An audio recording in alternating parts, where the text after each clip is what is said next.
उसी शाम बाद में शौर्यवर्धन नव्या के साथ शियांग जेनलांग को देखने के लिए गुप्त कक्ष में गए। शियांग जेनलांग शांति से लेटे हुए थे, उनके चेहरे के भाव शांत थे, उनकी सांसें स्थिर थीं और वे गहरी नींद में थे।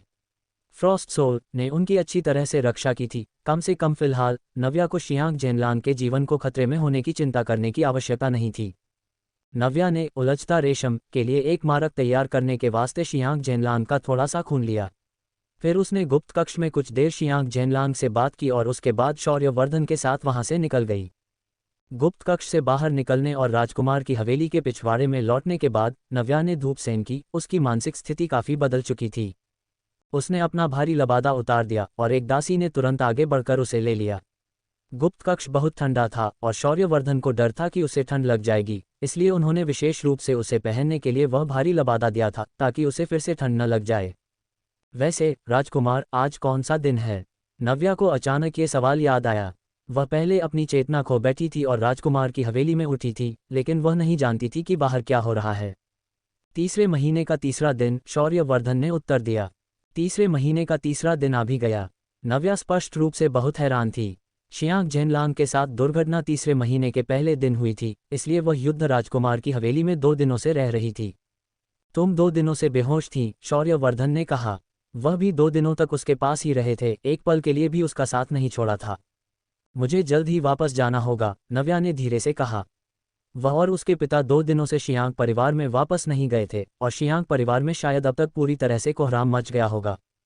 वह जानती थी कि उसे किस चीज़ का सामना करना है। शियांग जेनलांग अब वहां नहीं थे और उसे आगे का रास्ता अकेले ही तय करना होगा। मैं तुम्हें वापस छोड़ दूंगा। शौर्यवर्धन ने ज्यादा कुछ नहीं कहा, बस नव्या को वापस ले जाने की पेशकश की। नव्या ने सिर हिलाया और कहा, मैं खुद जा सकती हूँ। राजकुमार, कृपया मुझे विदा करने मत आइए, कहीं शियांग परिवार के लोग फिर से कोई तमाशा न खड़ा कर दें। क्या तुम्हें इस बात से बहुत फर्क पड़ता है कि वे क्या कहते हैं? शौर्यवर्धन ने अनजाने में अपनी भौहें सिकोड़ीं। मुझे कोई परवाह नहीं है। नव्या धीरे से हंसी। मुझे कभी इस बात की परवाह नहीं रही कि दूसरे क्या सोचते हैं, लेकिन राजकुमार, मैं हम दोनों के बीच की हर चीज़ को इन गैर जरूरी लोगों के सामने उजागर नहीं करना चाहती और मैं कोई अनावश्यक परेशानी भी खड़ी नहीं करना चाहती। उसे यह बिल्कुल पसंद नहीं था कि दूसरे उसके और शौर्यवर्धन के रिश्ते को घूरें। अगर शियांग परिवार को उसके और शौर्यवर्धन के बारे में सब कुछ पता चल गया तो ये कुछ परेशानी पैदा करेगा। भले ही वे सिर्फ कुछ मक्खियों की तरह हों, लेकिन फिर भी वे कष्टप्रद तो होंगे ही। ठीक है, जैसा तुम कहो। शौर्यवर्धन ने उसका हाथ पकड़ा और कोमलता से कहा, हालांकि क्या तुम मुझे किसी और नाम से बुला सकती हो?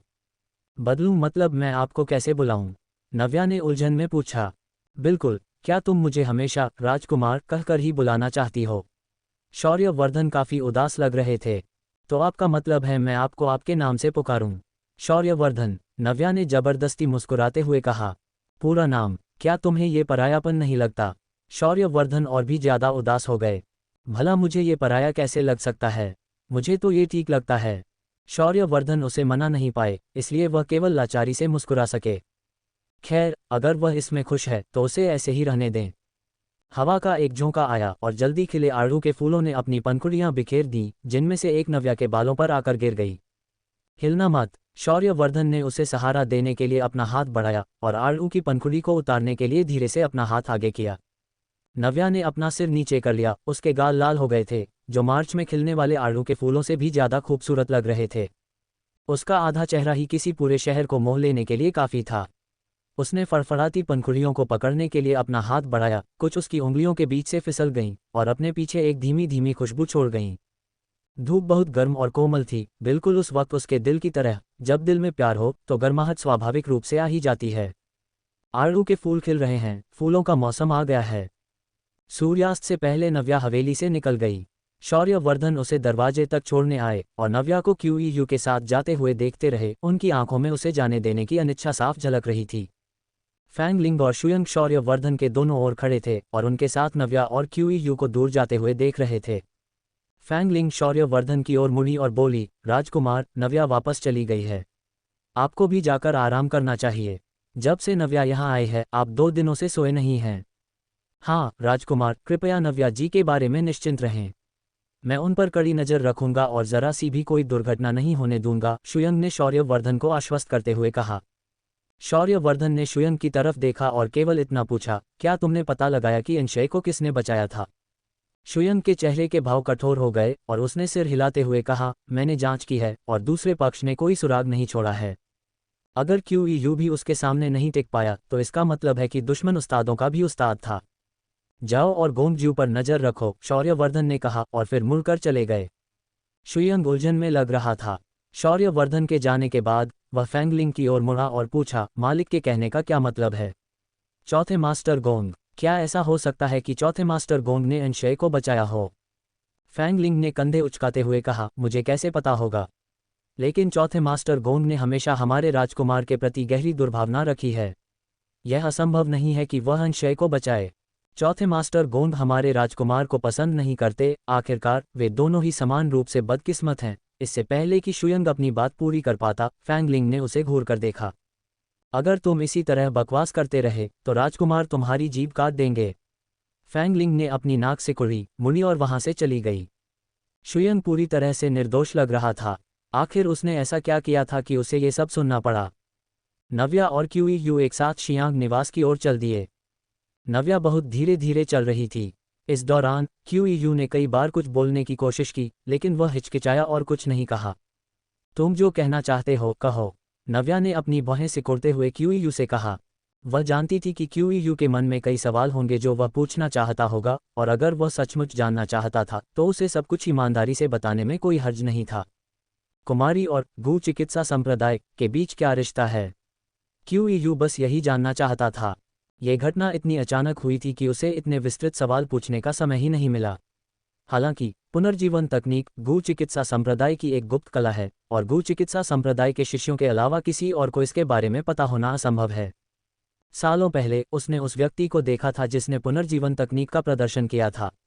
वह गू चिकित्सा संप्रदाय का ही एक शिष्य था। उसी व्यक्ति की मृत्यु के कारण वह नानगोंग हुआनयान से परिचित हो पाया था।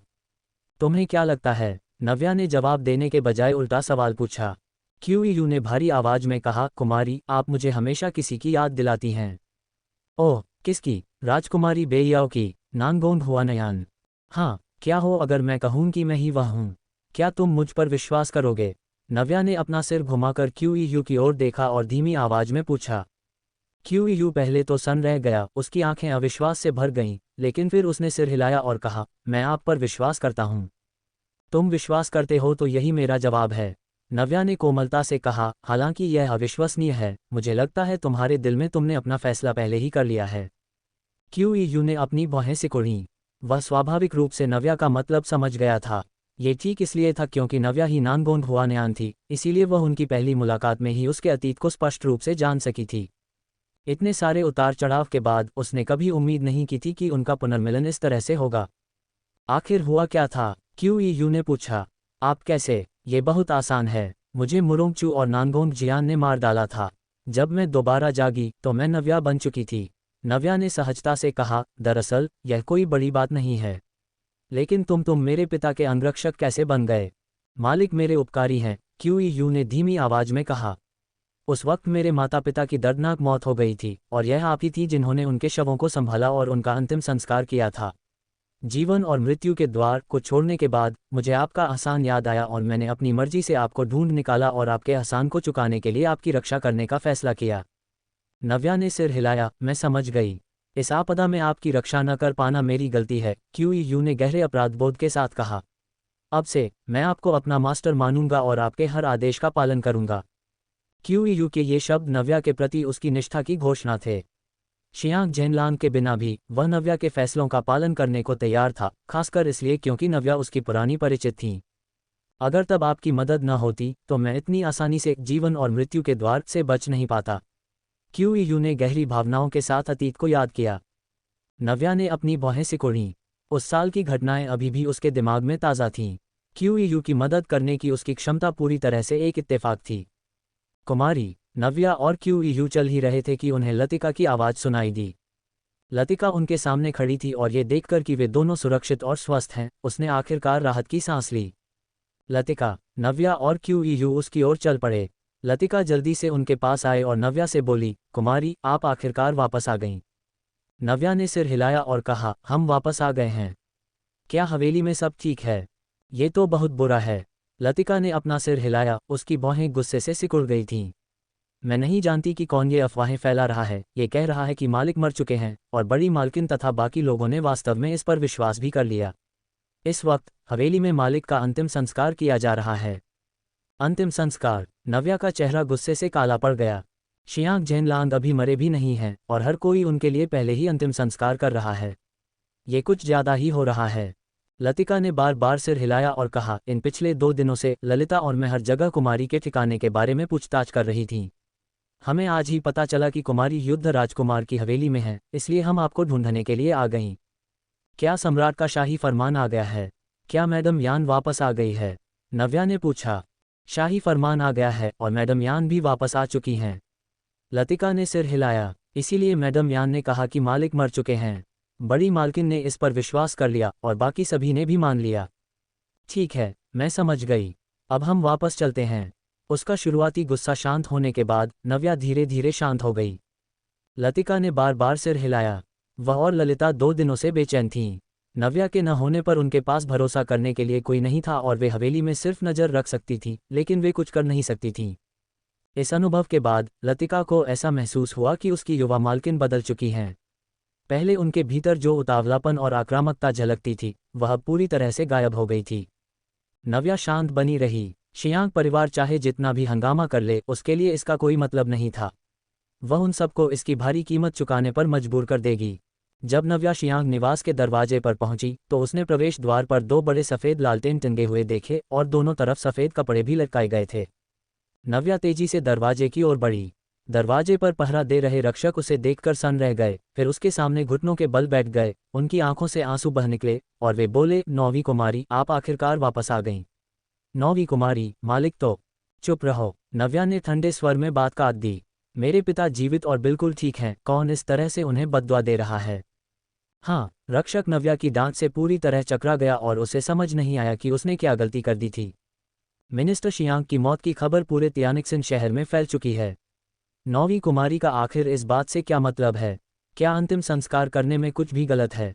नव्या ने रक्षक पर एक नज़र डाली, फिर कुछ शोक मनाने वालों को बाहर आते हुए देखा और लतिका तथा क्यूयू की ओर मुड़कर बोली, इसे उतार फेंको। बूढ़ी मालकिन के अपनी बात पूरी करते ही नव्या सीधे उनके पास चलकर उनके सामने आ खड़ी हुई और एक तीखे और रोबदार लहजे में बोली, अंकल फू, जैसा मैंने कहा है वैसा ही करो। जो कोई भी तुम्हें रोकने की कोशिश करे उसे पीट पीट कर अधमरा कर दो। अंकल फू ने बार बार सिर हिलाया और तुरंत लोगों को शोक कक्ष को साफ सुथरा करने के लिए बुलाया। तुम। बूढ़ी मालकिन ने नव्या की ओर उंगली उठाए, उनका हाथ गुस्से से कांप रहा था। शियांग जेंगहोंग ने तुरंत आगे बढ़कर बूढ़ी मालकिन को संभाला और तुरंत आदेश दिया, रक्षकों, नव्या विद्रोही है और अपने से बड़ों का अनादर करती है। इसे बांध दो और इसके भाग्य का फैसला होने तक इंतजार करो। शियांग जेंगहोंग के बोलते ही रक्षक अंदर दौड़ पड़े, जबकि मेहमानों ने दूरी बनाए रखी, इस डर से कि कहीं वे इस विवाद में फंसकर अपने ऊपर कोई आफत न मोल ले लें। किसी ने उम्मीद नहीं की थी कि श्रद्धांजलि देने आना इस तरह के हंगामे में बदल जाएगा और उन्हें शियांग परिवार के इस नाटक को देखने का मौका मिलेगा। ये वाकई हैरान करने वाला था। जैसे ही रक्षक आगे बढ़े, क्यूयू और लतिका ने तुरंत आगे बढ़कर नव्या को अपने पीछे सुरक्षित कर लिया। बूढ़ी मालकिन ने दुखी मन से कहा, नव्या, क्या तुम वाकई हमारे शियांग परिवार को उलट पुलट कर रख देना चाहती हो? खुद को देखो, अगर तुम इस तरह तमाशा करती रहोगी तो तुम केवल हमारे मेहमानों के बीच मजाक का पात्र बनकर रह जाओगी। नव्या, तुम इतनी मूर्ख कैसे हो सकती हो? लतिका ने रक्षात्मक मुद्रा अपनाते हुए कहा, महामहिम, यदि आप वास्तव में कोई कदम उठाने का इरादा रखते हैं तो हमें भी कोई नरमी न बरतने के लिए दोष मत दीजिएगा। वह किसी को भी पास नहीं आने दे रही थी।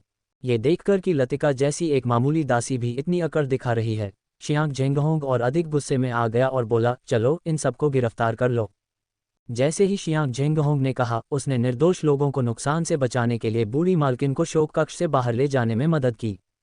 रक्षकों ने नव्या और अन्य लोगों को घेर लिया, जिसमें अंकल फू और उनका समूह भी शामिल था। लतिका और क्यूयू ने एक दूसरे की तरफ देखा और बिना एक शब्द कहे वे रक्षकों को खदेड़ने के लिए आगे बढ़ गए। नव्या को अपनी उंगली तक उठाने की जरूरत नहीं पड़ी।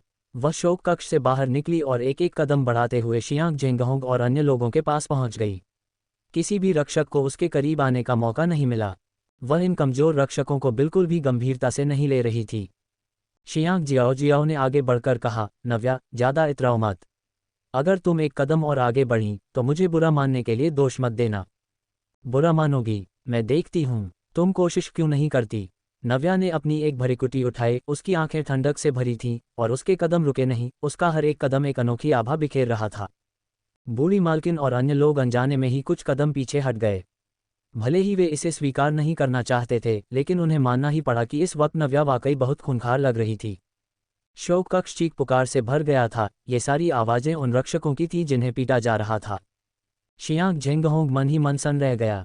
उसे उम्मीद नहीं थी कि वे दोनों अकेले ही दर्जनों लोगों पर भारी पड़ जाएंगे। बेशक शियांग झेंगहोंग ये भी नहीं जानता था कि क्यूयू जीवन और मृत्यु के द्वार का मुख्य हत्यारा था। दर्जनों रक्षकों की तो बात ही छोड़िए, सैकड़ों रक्षक भी उसका मुकाबला नहीं कर पाते। जब शियांग जियाओ ने देखा कि नव्या उसकी बातों को पूरी तरह से नज़रअंदाज कर रही है, तो वह चिल्लाए बिना नहीं रह सकी, नव्या वहीं रुक जाओ। लेकिन नव्या ने आगे बढ़ना जारी रखा और उन्हें बिल्कुल भी गंभीरता से नहीं लिया। शियांग जियाओ ने अपने दांत भींचे और गुस्से में दौड़ पड़ी, नव्या तुम कमीनी, मैं तुम्हें जान से मार डालूंगी। जब नव्या ने शियांग जियाओ को अपनी तरफ दौड़ते हुए देखा तो वह बस थोड़ा सा एक तरफ हट गई और शियांग जियाओ का वार खाली चला गया। शियांग जियाओ भला अब नव्या का मुकाबला कैसे कर सकती थी। कुछ ही चालों के बाद शियांग जियाओ बुरी तरह हाँफने लगी, लेकिन वह नव्या के कपड़ों के छोर को भी छू नहीं पाई थी। शियांग जियाओ जितना इसके बारे में सोचती उतनी ही गुस्से से भर जाती, इसलिए उसने अपना हथियार निकाला और जानलेवा वार के साथ नव्या पर लगातार हमले करने शुरू कर दिए। नव्या ने एक ही हथेली के झटके से उसे दूर धकेल दिया और अग्निआत्मा पशु तुरंत उसकी आस्तीन से बाहर निकल आया। नव्या और उसके साथियों ने इतना हंगामा मचाया था कि मुख्य द्वार से लेकर शोक कक्ष तक जो तबाही उन्होंने मचाई थी उसकी खबर अंदर मौजूद हर व्यक्ति को मिल चुकी थी। जब नव्या शोक कक्ष में पहुंची तो उसने देखा कि शियांग परिवार के सभी सदस्य शोक कक्ष से बाहर आ चुके थे और प्रवेश द्वार पर एकत्र थे। शियांग झेंगहोंग का चेहरा काला पड़ गया था और उसने नव्या को डांटना शुरू कर दिया, नव्या तुम्हारा क्या मतलब है? तुम्हारे पिता की लाश अभी ठंडी भी नहीं हुई है, तुम पूरी रात बाहर रही और अब तुम यहाँ इस तरह का तमाशा खड़ा कर रही हो। किसने कहा कि मेरे पिता मर चुके हैं? नव्या उनके सामने खड़ी हो गई, उसकी आंखें शांत थीं और शियांग झेंगहोंग के आरोपों पर उसे कोई गुस्सा नहीं आया। क्या तुम्हारे पिता मरे नहीं हैं? उनका शव वापस लाया गया है, ये झूठा कैसे हो सकता है? शियांग झेंगहोंग ने अपने हाथ पीछे बांधकर नव्या से कहा, नव्या तुम्हारे चाचा जानते हैं कि तुम्हारे पिता की मौत हो चुकी है और तुम इस सच्चाई को स्वीकार नहीं पा रही हो। आखिरकार तुम हमेशा से अपने पिता के रसूख की वजह से ही इतनी अभिमानी और हठी रही हो। शियांग झेंगहोंग के बोलते ही वहां मौजूद दर्शक आपस में कानाफूसी करने लगे। आखिरकार शियांग परिवार के अलावा कई मेहमान भी शियांग झेंगहोंग को धूप श्रद्धांजलि अर्पित करने आए थे। ये लोग मूल रूप से जाने वाले थे, लेकिन नव्या की वापसी और उसके द्वारा मचाए गए हंगामे को देखकर वे सब रुक गए और स्थिति का आनंद लेने लगे। आखिरकार तमाशा देखने वालों को कभी भी बड़ा हंगामा बुरा नहीं लगता। नव्या खुद को और अधिक शर्मिंदा करना बंद करो। तुम्हारे दूसरे चाचा की मौत से हर कोई दुखी है। खुद को बेवकूफ़ बनाने के बजाय तुम आकर उन्हें श्रद्धांजलि क्यों नहीं देती? शियांग जियाओ ने पीछे से मौका पाकर नव्या को खरी खोटी सुनाई। नव्या सीधे आगे बढ़ी और जब उसने देखा कि वे उसका रास्ता रोक रहे हैं तो उसने ठंडे स्वर में कहा, रास्ते से हट जाओ। बूढ़ी मालकिन और अन्य लोगों ने सिर हिलाया और नव्या तथा उसके साथियों के लिए शोक कक्ष में प्रवेश करने का रास्ता छोड़ दिया। नव्या के शोक कक्ष में प्रवेश करने के बाद बूढ़ी मालकिन और अन्य लोग भी उसके पीछे पीछे अंदर आ गए। नव्या शोक कक्ष के बीचों बीच पहुंची, उसने चारों तरफ फैली सफ़ेदी को देखा और उसे बहुत झुंझलाहट महसूस हुई। कुमारी, हमें क्या करना चाहिए? लतिका नव्या के करीब झुकी और धीमी आवाज में पूछा। इसे तहस नहस कर दो। नव्या के मुंह से केवल एक ही शब्द निकला जो हड्डी तक को कंपा देने वाला था। हाँ, लतिका और क्यूयू ने सिर हिलाया और बिना एक भी शब्द कहे आगे बढ़कर चीजों को तोड़ना फोड़ना शुरू कर दिया। तुम लोग ये क्या कर रहे हो? आखिर तुम करना क्या चाहती हो? ये देखकर शियांग झेंगहोंग तुरंत आगे बढ़ा, लतिका और क्यूयू को रोकने की कोशिश करने लगा, लेकिन वह ऐसा करने में पूरी तरह असमर्थ था। नव्या ने शियांग झेंगहोंग की तरफ कुछ कदम बढ़ाए और अपने हाथ से उसे रोकते हुए कहा, मैं फिर से कह रही हूँ, मेरे पिता जीवित और स्वस्थ हैं। जो कोई भी उन्हें मरने की बद्दुआ देने की हिम्मत करेगा, मैं उसे मौत के घाट उतार दूंगी। तुम, शियांग झेंगहोंग गकपका गया। नव्या की ओर उंगली उठाकर वह चिल्लाया, तुम पूरी तरह से बदतमीजी पर उतर आए हो। इतने सारे लोग यहाँ देख रहे हैं, क्या तुम हमारे शियांग परिवार को पूरी दुनिया के सामने हंसी का पात्र बनाना चाहती हो? मजाक, नव्या ने उपहास उड़ाया। मेरे पिता जीवित और बिल्कुल ठीक हैं। तुम लोग कहीं से कोई लाश उठा लाए और दावा कर रहे हो कि वह मेरे पिता हैं। क्या यह अपने आप में एक बड़ा मजाक नहीं है? नव्या, बकवास मत करो। शियांग झेंगहोंग ने नव्या की ओर उंगली उठाकर डांटा, तुम बार बार कह रही हो कि तुम्हारे पिता मरे नहीं हैं, तो फिर वे कहाँ हैं? वे वापस क्यों नहीं आ रहे हैं? अगर वे जिंदा हैं तो वे खुद सामने क्यों नहीं आते? क्या सम्राट ने शाही फरमान जारी नहीं किया है? क्या चाचा जी शाही फरमान के शब्दों पर सवाल उठा रहे हैं? नव्या ने एक हल्की मुस्कान के साथ कहा, फरमान में साफ लिखा है कि सम्राट ने मेरे पिता को अवकाश दिया है जिससे वे कुछ समय के लिए दुनिया की यात्रा पर जा सकें। क्या मेरे पिता बाहर घूमने गए हैं और तुम सब सोच रहे हो कि वे मर चुके हैं? क्या इसमें कोई तुक है? ये शियांग जेंगहोंग निशब्द रह गया। शाही फरमान में वाकई यह बात दर्ज थी कि शियांग जेनलांग के सरकारी कामकाज के अत्यधिक दबाव को ध्यान में रखते हुए उन्हें विशेष छुट्टी दी गई है। ये देखकर यान ने अपना रुमाल खींचा, आगे बढ़ी और नव्या को उपदेश देना शुरू कर दिया। नव्या, तुम्हारी माँ जानती है कि तुम इस दुख से गुजर रही हो और सच्चाई को स्वीकार नहीं करना चाहती हो। लेकिन तुम्हें ये समझना चाहिए कि भले ही शाही फरमान जारी कर दिया गया हो, इसका मतलब यह नहीं है कि सम्राट को हर एक बात की बारीक जानकारी हो। तुम्हारे पिता की लाश अभी ठंडी भी नहीं हुई है, इसलिए कृपया अपने आप को संभालो और उनके लिए शोक मनाओ, ठीक है? जैसे ही यान ने ये कहा, उसने जबरदस्ती अपनी आंखों से एक आंसू टपका लिया। ये देखकर कि लतिका और क्यूईयू ने पूरी तरह से उनकी अनदेखी कर दी और शोक कक्ष को तहस नहस करना जारी रखा, शियांग जिनजिन के दिमाग में एक विचार आया। वह दौड़कर आगे आए और रोते हुए चिल्लाई, तोड़ना बंद करो, कृपया इसे रोकिए। नौवीं बहन, मैं जानती हूँ कि तुम मुझे पसंद नहीं करती हो, लेकिन अगर तुम्हें कोई समस्या है तो तुम अपना गुस्सा मुझ पर निकाल सकती हो। पिताजी की शांति में खलल क्यों डाल रही हो? रुक जाओ, इन्हें रोको। शियांग जिनजिन फूट फूट कर रोते हुए जमीन पर गिर पड़ी। उसके इस दयनीय रूप ने वहां मौजूद सभी मेहमानों के दिलों को पिघला दिया। नव्या अपनी भौहें सिकुड़े बिना नहीं रह सकी। उसे शियांग जिनजिन का ये नाटक सबसे ज्यादा नापसंद था। अगर शियांग जिनजिन सीधे तौर पर उसका विरोध करती और खुलकर अपनी बात कहती तो शायद नव्या उसे इतनी नापसंद नहीं करती। लेकिन शियांग जिनजिन हमेशा खुद को बेचारी की तरह पेश करती है, मानो पूरी उस पर दुनिया का कोई कर्ज हो। ये बेहद चिढ़ाने वाला है। पांचवी बहन, कृपया रोना बंद करो। नव्या को इतना सिर पर मत चढ़ाओ कि वह खुद को ही बेवकूफ़ बना डाले। शियांग मियाओ मियाओ ने आगे बढ़कर शियांग जिनजिन को उठाया और उसे शांत करने की कोशिश की, लेकिन उसके शब्द असल में नव्या की ही निंदा कर रहे थे। जब से पिछली बार उसके चेहरे पर एक निशान लगा था, तब से शियांग मियाओ मियाओ चेहरे पर नकाब पहनकर घूम रही थी। वह इस बात का पूरा दोष नव्या पर मरती है और धीरे धीरे ये भावना नव्या के प्रति नफरत में बदल चुकी थी। शियांग जिनजिन उठी नहीं, बल्कि सिसकती रही। नौवीं बहन, पिताजी अब इस दुनिया में नहीं है, इसलिए अपने लिए मुश्किलें और मत बढ़ाओ। मैं जानती हूँ कि तुम दुखी और आहत हो, लेकिन इस तरह से अंतिम संस्कार कक्ष में हंगामा करना अशुभ है। जब बूढ़ी मालकिन ने देखा कि नव्या पर कोई असर नहीं हो रहा है, तो उनका गुस्सा आखिरकार फूट पड़ा। नव्या, तुम बिल्कुल बेशर्म हो चुकी हो। बूढ़ी मालकिन गुस्से से हाँफने लगीं। वह नव्या से वास्तव में बहुत खफा थीं। उन्होंने कभी नहीं सोचा था कि ऐसे वक्त में नव्या किसी की परवाह नहीं करेगी और इस बात पर अड़ी रहेगी कि शियांग जेनलांग मरे नहीं हैं। शियांग जेनलांग कैसे नहीं मर सकते थे? वे सब तो यही चाहते थे कि शियांग जेनलांग मर जाएं, इसलिए अगर वे नहीं भी मरे होते तब भी उन्हें मरा हुआ ही होना चाहिए था। नव्या को डांटते हुए बूढ़ी मालकिन ने अपनी छड़ी जमीन पर जोर जोर से पटकी, जिससे धप धप धप की आवाज गूंज उठी। नव्या ने बूढ़ी मालकिन की तरफ देखा तक नहीं और न ही उसने क्यूईयू और लतिका को रोकने के लिए कहा। देखते ही देखते पूरा शोक कक्ष पूरी तरह से पहचान में नहीं आने वाली हालत में पहुंच चुका था। इन सब को बाहर ले जाओ और बाद में जला देना, ये सब बहुत अशुभ हैं। नव्या ने अपने हाथ से हवा करते हुए कहा। उसकी आंखों में घृणा साफ झलक रही थी। उसके इन सभी कृत्यों को वहां मौजूद लोगों ने बेहद अभद्र और पितृविरोधी माना। जो मेहमान वहां रुके हुए थे वे आपस में फुसफुसाने लगे और सभी नव्या के इस बर्ताव के लिए उसकी आलोचना करने लगे।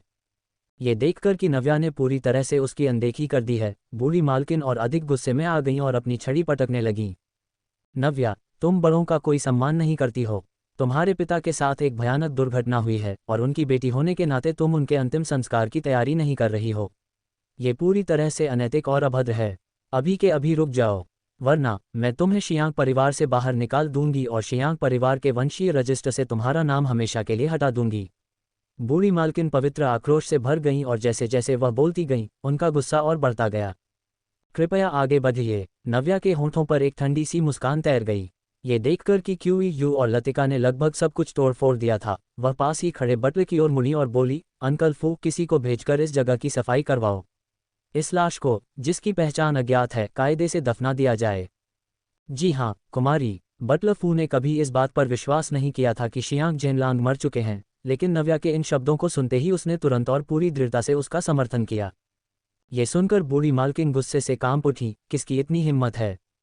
बूढ़ी मालकिन के अपनी बात पूरी करते ही नव्या सीधे उनके पास चलकर उनके सामने आ खड़ी हुई और एक तीखे और रोबदार लहजे में बोली, अंकल फू, जैसा मैंने कहा है वैसा ही करो। जो कोई भी तुम्हें रोकने की कोशिश करे उसे पीट पीट कर अधमरा कर दो। अंकल फू ने बार बार सिर हिलाया और तुरंत लोगों को शोक कक्ष को साफ सुथरा करने के लिए बुलाया। तुम, बूढ़ी मालकिन ने नव्या की ओर उंगली उठाए, उनका हाथ गुस्से से कांप रहा था। शियांग झेंगहोंग ने तुरंत आगे बढ़कर बूढ़ी मालकिन को संभाला और तुरंत आदेश दिया, रक्षकों, नव्या विद्रोही है और अपने से बड़ों का अनादर करती है। इसे बांध दो और इसके भाग्य का फैसला होने तक इंतजार करो। शियांग झेंगहोंग के बोलते ही रक्षक अंदर दौड़ पड़े, जबकि मेहमानों ने दूरी बनाए रखी, इस डर से कि कहीं वे इस विवाद में फंसकर अपने ऊपर कोई आफत न मोल ले लें। किसी ने उम्मीद नहीं की थी कि श्रद्धांजलि देने आना इस तरह के हंगामे में बदल जाएगा और उन्हें शियांग परिवार के इस नाटक को देखने का मौका मिलेगा। ये वाकई हैरान करने वाला था। जैसे ही रक्षक आगे बढ़े, क्यूयू और लतिका ने तुरंत आगे बढ़कर नव्या को अपने पीछे सुरक्षित कर लिया। बूढ़ी मालकिन ने दुखी मन से कहा, नव्या, क्या तुम वाकई हमारे शियांग परिवार को उलट पुलट कर रख देना चाहती हो? खुद को देखो, अगर तुम इस तरह तमाशा करती रहोगी तो तुम केवल हमारे मेहमानों के बीच मजाक का पात्र बनकर रह जाओगी। नव्या, तुम इतनी मूर्ख कैसे हो सकती हो? लतिका ने रक्षात्मक मुद्रा अपनाते हुए कहा, महामहिम, यदि आप वास्तव में कोई कदम उठाने का इरादा रखते हैं तो हमें भी कोई नरमी न बरतने के लिए दोष मत दीजिएगा। वह किसी को भी पास नहीं आने दे रही थी। ये देखकर कि लतिका जैसी एक मामूली दासी भी इतनी अकड़ दिखा रही है, शियांग झेंगहोंग और अधिक गुस्से में आ गया और बोला, चलो इन सबको गिरफ्तार कर लो। जैसे ही शियांग झेंगहोंग ने कहा, उसने निर्दोष लोगों को नुकसान से बचाने के लिए बूढ़ी मालकिन को शोक कक्ष से बाहर ले जाने में मदद की।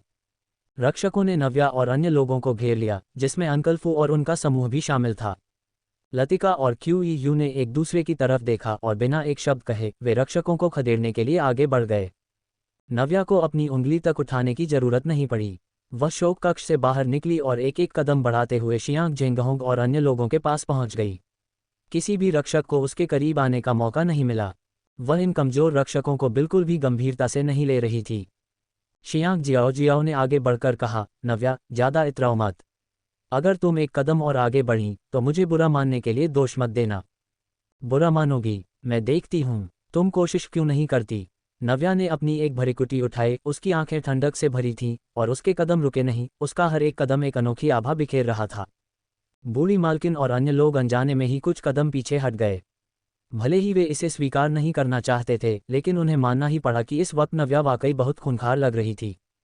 शोक कक्ष चीख पुकार से भर गया था। ये सारी आवाजें उन रक्षकों की थी जिन्हें पीटा जा रहा था। शियांग झेंगहोंग मन ही मन सन्न रह गया। उसे उम्मीद नहीं थी कि वे दोनों अकेले ही दर्जनों लोगों पर भारी पड़ जाएंगे। बेशक शियांग झेंगहोंग ये भी नहीं जानता था कि क्यूयू जीवन और मृत्यु के द्वार का मुख्य हत्यारा था। दर्जनों रक्षकों की तो बात ही छोड़िए, सैकड़ों रक्षक भी उसका मुकाबला नहीं कर पाते। जब शियांग जियाओ ने देखा कि नव्या उसकी बातों को पूरी तरह से नज़रअंदाज कर रही है तो वह चिल्लाए बिना नहीं रह सकी, नव्या, वहीं रुक जाओ। लेकिन नव्या ने आगे बढ़ना जारी रखा और उन्हें बिल्कुल भी गंभीरता से नहीं लिया। शियांग जियाओ ने अपने दांत भींचे और गुस्से में दौड़ पड़ी, नव्या, तुम कमीनी, मैं तुम्हें जान से मार डालूंगी। जब नव्या ने शियांग जियाओ को अपनी तरफ दौड़ते हुए देखा तो वह बस थोड़ा सा एक तरफ हट गई और शियांग जियाओ का वार खाली चला गया। शियांग जियाओ भला अब नव्या का मुकाबला कैसे कर सकती थी। कुछ ही चालों के बाद शियांग जियाओ बुरी तरह हाँफने लगी, लेकिन वह नव्या के कपड़ों के छोर को भी छू नहीं पाई थी। शियांग जियाओ जितना इसके बारे में सोचती उतनी ही गुस्से से भर जाती, इसलिए उसने अपना हथियार निकाला और जानलेवा वार के साथ नव्या पर लगातार हमले करने शुरू कर दिए। नव्या ने एक हाथ से उसे एक तरफ धकेल दिया और अग्नि आत्मा पशु तुरंत उसकी आस्तीन से बाहर निकल आया और सीधे शियांग जियाओ के चेहरे पर झपट पड़ा। शियांग जियाओ के सुअर जैसी चीख निकालते ही अग्नि आत्मा पशु ने अपने पंजे उठाए और दोनों हाथों से शियांग जियाओ के चेहरे को चीर दिया। शियांग जियाओ को सबक सिखाने के बाद अग्नि आत्मा पशु हल्के से जमीन पर उतरा और जमीन पर पड़े सफ़ेद कपड़ों पर फूंक मारी, जिसमें तुरंत आग लग गई। उसी समय लतिका और क्यूयू ने भी शोक कक्ष की चीजें बाहर फेंक दी, जो जलती हुई जमीन पर करीने से गिरी और सब कुछ धू धू कर जल उठा। वह क्या भला है, वह आग उगलता है। हाँ, ये कमाल का है। कोई इतना जबरदस्त कैसे हो सकता है? क्या ये वही पौराणिक अग्नि आत्मा पशु है? ये वाकई अग्नि आत्मा पशु है।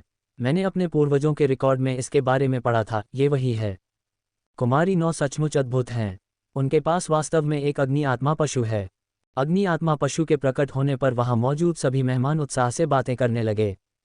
शियांग जिनजिन एकटक उस अग्नि आत्मा पशु को घूर रही थी, उसकी आंखें ईर्ष्या और नफरत से भरी हुई थीं। उसने अपनी उंगलियों को कसकर भींच लिया, उसकी आंखों में जहर भरी चमक तैर रही थी। आखिर किस आधार पर नव्या को ही ये सारी अच्छी चीजें क्यों मिलती हैं? अग्नि आत्मा पशु नव्या इस तरह के दुर्लभ अनुबंधित जीव के लायक कैसे हो सकती है?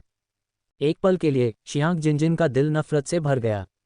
उसे सचमुच इस बात से घृणा हो रही थी, उसे बहुत ज्यादा नफरत हो रही थी। शियांग परिवार के बाकी सदस्य तो अग्नि आत्मा पशु को देखकर और भी ज्यादा सन्न थे। यहाँ तक कि जब आग भड़क उठी तब भी किसी की हिम्मत नहीं हुई कि वह आगे बढ़कर उसे बुझाए।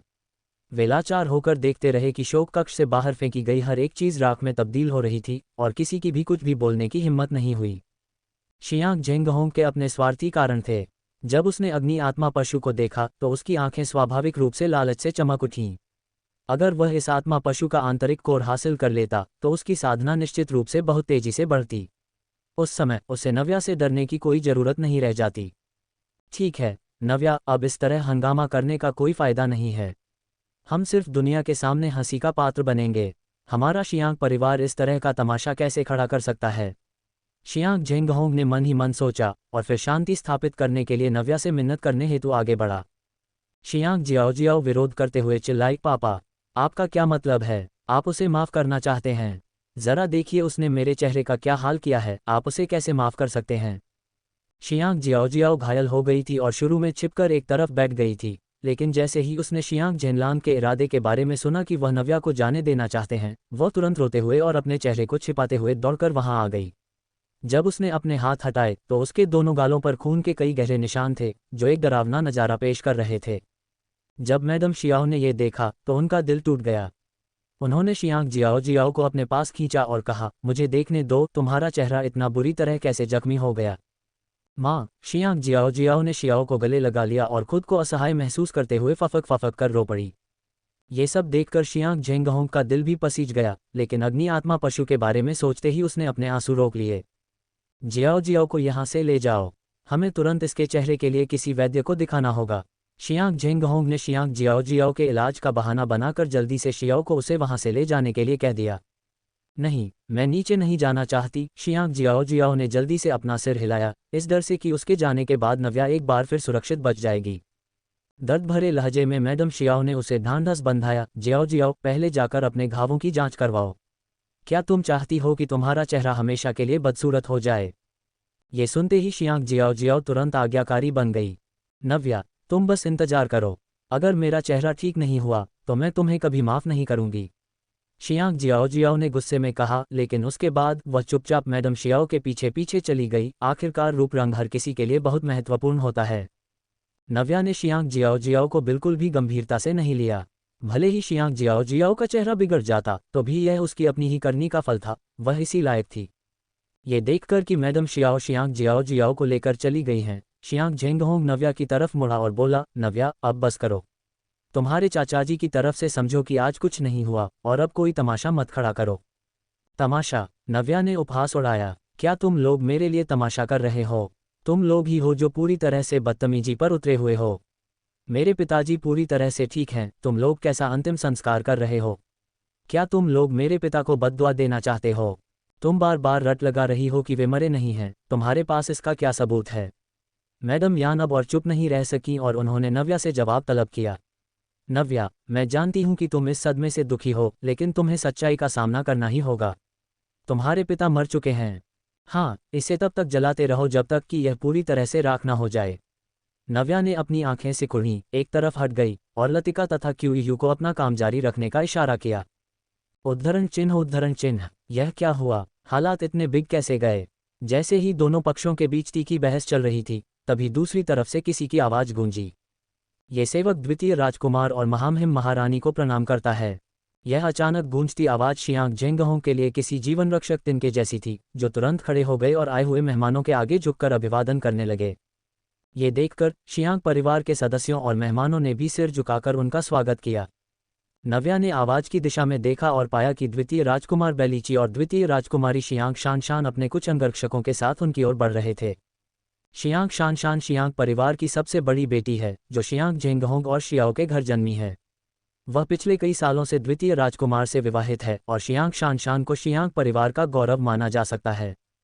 शियांग शानशान ने एक साधारण पोशाक और हल्का मेकअप पहना हुआ था, लेकिन वह अपनी बाहों के बीच के आकर्षक और शालीन भाव को छिपा नहीं पाए। उसका हर एक हाव भाव शालीनता से भरा हुआ था। जहां तक द्वितीय राजकुमार की बात है, उन्होंने गहरे रंग का चोगा पहना हुआ था और उनकी बाहों के बीच गहरी उदासी छाई हुई थी। वहां कई लोग मौजूद थे, लेकिन उनकी पहली नज़र नव्या पर ही पड़ी। औपचारिकता की कोई जरूरत नहीं है। द्वितीय राजकुमार ने जल्दी से अपनी नज़रें हटाईं, अपना हाथ हिलाया और सभी को औपचारिकताओं से मुक्त कर दिया। लेकिन नव्या ने बिल्कुल भी सिर नहीं झुकाया और द्वितीय राजकुमार ने भी इस बात पर कोई आपत्ति नहीं जताई। भड़कती हुई आग को देखते हुए शियांग शानशान ने उलझन में पूछा, ये सब क्या हो रहा है? आग क्यों लगी है? और वह अनजाने में ही अपना हाथ अपने मुंह और नाक पर रख बैठी। शियांग झेंगहोंग ने जल्दी से आगे बढ़कर द्वितीय राजकुमार और शियांग शानशान से कहा, राजकुमार और महारानी बिल्कुल सही समय पर पहुंचे हैं। आपको हमारे शियांग परिवार के लिए न्याय करना ही होगा। आखिर हुआ क्या है? शियांग शानशान ने द्वितीय राजकुमार की ओर एक नज़र डाली और ये देखकर कि उन्होंने उसे जारी रखने से नहीं रोका, उसने अपनी बात आगे बढ़ाई, आप लोग अचानक चीजें क्यों जला रहे हैं? क्या आज चाचा जी का अंतिम संस्कार नहीं है? ये कैसा अंतिम संस्कार है? इस छोटी सी लड़की ने सब कुछ बर्बाद कर दिया। बूढ़ी मालकिन ने गुस्से में नव्या की ओर उंगली उठाए और कोसा, राजकुमार, महारानी, आप दोनों को हमारे लिए खड़ा होना होगा। झेंगलांग की लाश अभी ठंडी भी नहीं हुई है और नव्या एक बेटी होने के नाते न केवल अपने कर्तव्य को भूल गई है, बल्कि हमारे काम में बाधा भी डाल रही है। ये सरासर नैतिकता को ताक पर रखना है। भले ही द्वितीय राजकुमार यहाँ आ जाएं या खुद सम्राट ही क्यों ना आ जाएं, मैं अपनी बात पर कायम रहूंगी। मेरे पिता जीवित और स्वस्थ हैं, आप लोग ये कैसा अंतिम संस्कार कर रहे हैं? नव्या ने अपनी बाहें सिकोड़ी और चिल्लाते हुए कहा, तुम लोग बेशर्मी से झूठ बोल रहे हो, क्या तुम्हें किसी अंजाम का डर नहीं है? तुम राजकुमार यहाँ मौजूद हैं, तुम्हारी इतनी हिम्मत कि तुम ऐसी बकवास करो? बूढ़ी मालकिन ने नव्या की ओर उंगली उठाई और चिल्लाए, बड़ों का अनादर करने वाली नव्या, तुम पूरी तरह से नाकाबिल हो। शियांग शानशान ने जल्दी से आगे बढ़कर बूढ़ी मालकिन को संभाला और कहा, दादी कृपया गुस्सा मत होइए। क्या हम बैठकर आराम से बात नहीं कर सकते? आराम से बात करें। बूढ़ी मालकिन ने अपनी छाती को भींचते हुए गुस्से में कहा, महारानी, मैं आराम से कैसे बात करूं? लेकिन नव्या वाकई हद से पार जा रही है। उसने जरा सी बात पर तोड़फोड़ और आगजनी शुरू कर दी। देखिए, आग अभी भी सुलग रही है। शियांग शानशान हल्की सी मुस्कुराए और बोली, दादी, नौवीं बहन अभी बच्ची है। किसी बच्चे से बहस करने का क्या फ़ायदा? मुझे उससे आराम से बात करने दीजिए। यह कोई बहुत बड़ी बात नहीं है ना? घर में एकता और शांति ही सबसे बड़ी समृद्धि है। शियांग शानशान ने ये शब्द मुस्कान के साथ कहे। इन्हें सुनने के बाद बूढ़ी मालकिन का गुस्सा शांत तो नहीं हुआ, लेकिन उन्हें काफ़ी राहत महसूस हुई। महारानी बहुत समझदार हैं। बूढ़ी मालकिन ने अपनी नाराजगी को दबा दिया और शियांग शानशान की खातिर फिलहाल नव्या को डांटना बंद कर दिया। इसके बाद शियांग शानशान ने बूढ़ी मालकिन को छोड़ा और नव्या की तरफ मुड़कर बड़े स्नेह से बोली, नौवीं बहन, हम कितने सालों बाद मिल रहे हैं। तुम तो और भी ज़्यादा खूबसूरत और आकर्षक युवती बन गई हो। नव्या ने शियांग शानशान की इस झूठी मुस्कान को देखा और अवाक रह गई। ये बिल्कुल शियांग जिनजिन जैसी ही निकली, जो मुंह पर मीठी बातें रखती है और पीठ पीछे खंजर घोंपती है। उसे आकर्षक कहकर उसकी तारीफ कर रही है। नव्या मन ही मन शियांग शानशान पर हंस रही थी। क्या उसने यह नहीं देखा था कि उसने नकाब पहना हुआ था? क्या वह अंधी थी? महारानी मेरी बहुत तारीफ कर रही हैं। नव्या न तो गुणी है और न ही सुंदर, इसलिए महारानी को मुझे ये सब याद दिलाने की कोई ज़रूरत नहीं है। नव्या ने ठंडे स्वर में कहा और अपनी वही खास बेरुखी बनाए रखी। शियांग शानशान का चेहरा एक पल के लिए कड़क हो गया। उसकी नज़रें नव्या के चेहरे पर लगे नकाब पर पड़ीं और वह मोटे तौर पर समझ गई कि नव्या का क्या मतलब था। शियांग शानशान के चेहरे के भाव नर्म हुए और वह फिर से हल्का सा मुस्कुराई, नौवीं बहन बहुत विनम्र बन रही है। किसी औरत के गुण और उसकी खूबसूरती सिर्फ उसके रूप रंग तक ही सीमित नहीं होते। मैंने काफ़ी समय पहले से तुम्हारे कुछ कारनामों के बारे में सुन रखा था और हमेशा से वापस आकर तुमसे मिलना चाहती थी। मुझे उम्मीद नहीं थी कि यह आज तक टलता जाएगा। ये कहते हुए शियांग शानशान अनजाने में ही अपने बगल में खड़े द्वितीय राजकुमार की तरफ देखने लगी। असल में वह नव्या के साथ कोई भी संपर्क नहीं रखना चाहती थी। बचपन से ही जिस चचेरी बहन को वह नापसंद करती थी, उसकी उसे कोई परवाह नहीं थी। लेकिन हाल ही में नव्या के मामलों ने काफ़ी तहलका मचाया हुआ है। वह पूर्वी महल में उथल पुथल मचा सकती है, क्राउन प्रिंस को गुस्से से लाल कर सकती है और अंत में वह युद्ध राजा की भावी राजकुमारी भी बन गई। उसके इन सभी कारनामों ने पहले ही द्वितीय राजकुमार का ध्यान खींच लिया था। शियांग शानशान द्वितीय राजकुमार के मन की बात जानती थी और उनकी मदद करने के लिए उसके पास नव्या से दोस्ती करने की पहल करने के अलावा कोई दूसरा चारा नहीं था। महारानी बहुत दयालु हैं। नव्या में कभी इतनी हिम्मत नहीं हुई कि वह महारानी के इस सम्मान का अनुचित लाभ उठाए। नव्या ने शांत स्वर में कहा। उसके लहजे में न तो कोई खुशी थी और न ही कोई गम, लेकिन उसके ये शब्द शियांग शानशान के कानों में बहुत चुभ रहे थे। वे लोग बात की तह तक पहुंचना ही नहीं जानते। शियांग शानशान वास्तव में यही बात कहना चाहती थी। बहन, तुम ये क्या कह रही हो? हम बहनें हैं, तो यह ऊंची पहुंच और मेल मिलाप की बात कहाँ से आ गई? हम सब एक परिवार हैं, हमें मिलजुल कर रहना चाहिए, क्या तुम्हें ऐसा नहीं लगता बहन? शियांग शानशान ने बड़े अपनेपन से नव्या का हाथ पकड़ लिया, उसके हाथ के पिछले हिस्से को थपथपाया और बड़े कोमल स्वर में बोली।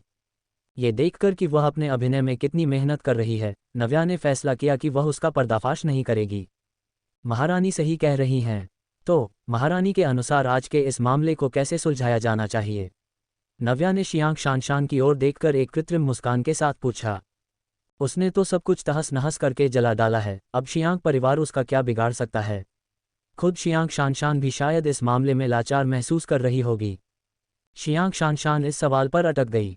वह हल्का सा मुस्कुराए और बोली, मैं तो बस एक साधारण महिला हूं, इसलिए स्वाभाविक रूप से मैं नहीं जानती कि इसे कैसे हल किया जाए। चून की राजकुमार यहाँ हैं, तो इस मामले का फैसला राजकुमार को ही करने दीजिए। शियांग शानशान ने सीधे तौर पर यह सवाल द्वितीय राजकुमार के पाले में डाल दिया और द्वितीय राजकुमार, जो थोड़ी देर से किसी लकड़ी के खंभे की तरह चुपचाप बैठे थे, उन्हें आखिरकार अपनी मौजूदगी का एहसास हुआ। द्वितीय राजकुमार आगे आए और बोले, चून की तुम दोनों ही अपनी अपनी बात पर अड़े हुए हो, तो क्यों न तुम दोनों अपने अपने सबूत पेश करो। प्रधानमंत्री शियांग जीवित हैं या मृत, यह इस बात पर निर्भर करता है कि तुम इसे कैसे साबित करती हो। ठीक है, शियांग जेंगहोंग ने सिर हिलाया। चून की राजकुमार ने आदेश दे दिया है, इसलिए मैं नव्या के सामने अपनी बात रखने को तैयार हूं। जो भी सबूत पेश कर सके हम उसी की बात मानेंगे। नव्या ने शियांग जेंगहोंग की तरफ एक नज़र डाली और फिर आगे कुछ भी कहना बेकार समझा। ठीक है, अगर वह खुद को दुनिया के सामने बेवकूफ़ बनाने के लिए तैयार है तो उसे डरने की क्या जरूरत है। राजकुमार, महारानी, कृपया साइड हॉल में पधारें। शियांग जेंगहोंग ने द्वितीय राजकुमार और शियांग शानशान को साइड हॉल की तरफ चलने का इशारा किया। चून की मुख्य हॉल को शोक कक्ष के रूप में इस्तेमाल किया जा रहा था, इसलिए मेहमानों का स्वागत केवल साइड हॉल में ही किया जा सकता था। द्वितीय राजकुमार ने सिर हिलाया, नव्या की तरफ एक अर्थपूर्ण नज़र डाली और साइड हॉल की ओर चल दिए। क्यूयू और लतिका पहले ही शोक कक्ष से बाहर आ चुके थे और नव्या के पीछे पीछे साइड हॉल में चले गए। अग्नि आत्मा पशु उछलकर वापस नव्या के पास आया, उसने एक छलांग लगाई और सीधे नव्या की आस्तीन के अंदर समा गया, जिससे वह सबकी नज़रों से ओझल हो गया। शियांग परिवार के बाकी सदस्य भी उनके पीछे पीछे चल दिए और यहाँ तक कि मेहमानों ने भी जाने से इनकार कर दिया और वे भी साथ हो लिए। भले ही वे साइड हॉल के अंदर नहीं गए, फिर भी वे बाहर खड़े होकर तमाशा देखना चाहते थे। अब जब बात यहाँ तक पहुँच चुकी थी तो हर कोई देखना चाहता था कि इसका क्या अंजाम होता है। साइड हॉल में द्वितीय राजकुमार और शियांग शानशान अपने आसनों पर बैठ गए और उनके साथ बूढ़ी मालकिन और शियांग जेंगहोंग भी बैठ गए। नव्या बीच में खड़ी थी, जबकि बाकी लोग दोनों तरफ खड़े थे। प्रवेश द्वार पर मेहमान जमा हो गए थे और उनमें से कुछ लोग पहले ही इस पर चर्चा करने लगे थे। ये नौवीं कुमारी वाकई बहुत साहसी है। इस मोड़ पर भी वह अभी भी इस बात पर अड़ी है कि मिनिस्टर शियांग मरे नहीं हैं। बिल्कुल, अगर वे मरे नहीं हैं तो वे वापस क्यों नहीं आ रहे हैं? अगर आप मुझसे पूछें तो वह सिर्फ मुसीबत मोल ले रही है। क्या आपने नहीं सुना, जब से उस नौवीं कुमारी ने पानी में डूबकर आत्महत्या की थी और अपनी 5वीं शाही पत्नी की उपाधि खो दी थी, तब से उसके स्वभाव में भारी बदलाव आ गया है। बिल्कुल, वह अब शियांग परिवार के खिलाफ जाना पसंद करती है, लेकिन क्या उसे यह समझ नहीं आता कि वह खुद भी शियांग परिवार की ही एक सदस्य है? आह, ऐसी बेटी का होना कितनी बड़ी बदकिस्मती की बात है। द्वितीय राजकुमार ने नव्या की ओर देखा और गंभीर स्वर में कहा, नव्या, तुम कह रही हो कि प्रधानमंत्री शियांग मरे नहीं हैं, तो फिर प्रधानमंत्री शियांग इस समय कहाँ हैं? अपने घावों का इलाज करवा रहे हैं, नव्या ने बड़े उदासीन भाव से कहा। इलाज करवा रहे हैं? द्वितीय राजकुमार ने अपनी भौहें सिकुड़ी, फिर शियांग जेंगहोंग की ओर मुड़े और पूछा, ड्यूक का कहना है कि प्रधानमंत्री शियांग की मौत हो चुकी है, तो तुम्हारे पास इसका क्या सबूत है? शियांग जेंगहोंग ने सिर हिलाया और कहा, कोई है, उसे अंदर लाओ। शियांग जेंगहोंग के आदेश देते ही जल्द ही कुछ लोग एक शव को उठाकर अंदर लाए और उसे नव्या के पैरों के पास रख दिया। शियांग जेंगहोंग अपने आसन से नीचे उतरे और नव्या के बगल में खड़े हो गए। उन्होंने द्वितीय राजकुमार से कहा, राजकुमार, हम इस शव को महल से वापस लेकर आए हैं। हालांकि मरने से पहले उसके चेहरे को जानबूझकर बिगाड़ दिया गया था, लेकिन मुझे पूरा यकीन है कि यह मेरा दूसरा भाई है। उसने मेरे दूसरे भाई के शाही वस्त्र पहने हुए हैं, इस बात में कोई संदेह नहीं है। द्वितीय राजकुमार ने हिचकिचाते हुए पूछा, हम केवल इन शाही वस्त्रों को देखकर ही यह पक्का नहीं मान सकते, है ना? राजकुमार, शाही वस्त्रों में भले ही हेरफेर किया जा सकता है, लेकिन इस व्यक्ति के शरीर पर मौजूद जन्मचिन्ह का क्या? शियांग जेंगहोंग ने सफाई देते हुए कहा, मेरे दूसरे भाई के पैर के तलवे पर जन्म से ही एक जन्मचिन्ह था। जब शव को वापस लाया गया था तो हमने इसकी जांच की थी और यह वाकई मेरा दूसरा भाई है। शियांग जेंगहोंग के बोलते ही उसने अपने पास खड़े सेवकों को इशारा किया।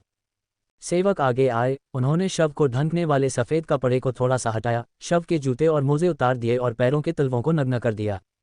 शव के पैर के तलवे पर वाकई एक छोटा सा लाल जन्मचिन्ह था। द्वितीय राजकुमार असमंजस में पड़ गए।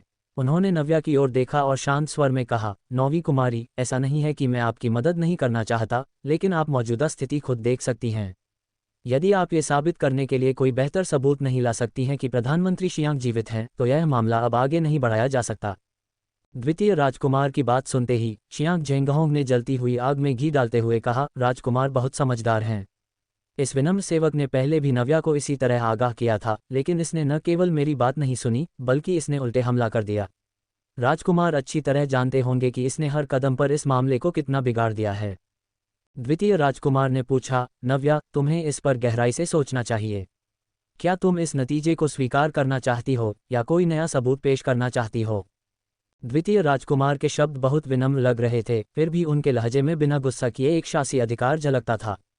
उनकी आभा क्राउन प्रिंस बेली यी से बिल्कुल अलग थी। बेली यी हमेशा खुद को अच्छी तरह छिपाकर रखता था। वह हमेशा एक कोमल और दयालु स्वभाव दिखाता था, लेकिन अंदर से वह पूरी तरह सड़ा हुआ था। दूसरी ओर द्वितीय राजकुमार से कोई कोमल और दयालु होने का एहसास तो नहीं मिल रहा था, लेकिन वह ऐसे भी नहीं थे जिनके साथ आसानी से पेश आया जा सके।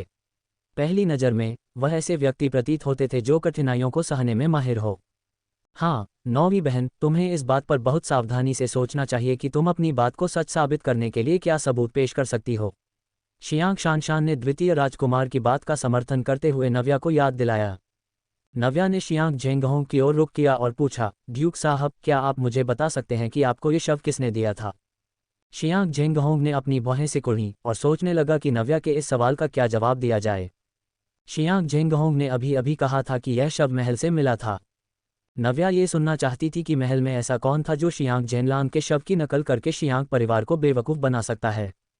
शियांग जेनलांग के साथ हुई दुर्घटना के बाद शियांग परिवार उनके लिए अंतिम संस्कार करने के लिए बहुत उत्सुक था। वह अभी भी इस बात से अनजान थी कि इस सब के पीछे असल में कौन था। ये कहना पड़ेगा कि ऐसी बहुत सी चीज़ें थीं जिनके बारे में वह कुछ नहीं जानती थी। शियांग जेनलांग की आत्मा उसके सपने में आई थी और उसने उसे 2 आत्माओं के बारे में बताया था, लेकिन इसके आसपास कई ऐसे रहस्य थे जिन्हें वह बिल्कुल समझ नहीं पा रही थी। क्या लेडी किंगनिंग की मौत बच्चे को जन्म देते समय नहीं होनी चाहिए थी? जन्म के समय वह एक अनुष्ठान करके अपनी आधी आत्मा को अलग करने में कैसे सफल रही थी? मैडम शियाओ ने कहा था कि उन्होंने पहले ही मैडम किंगनिंग को इसकी सूचना दे दी थी।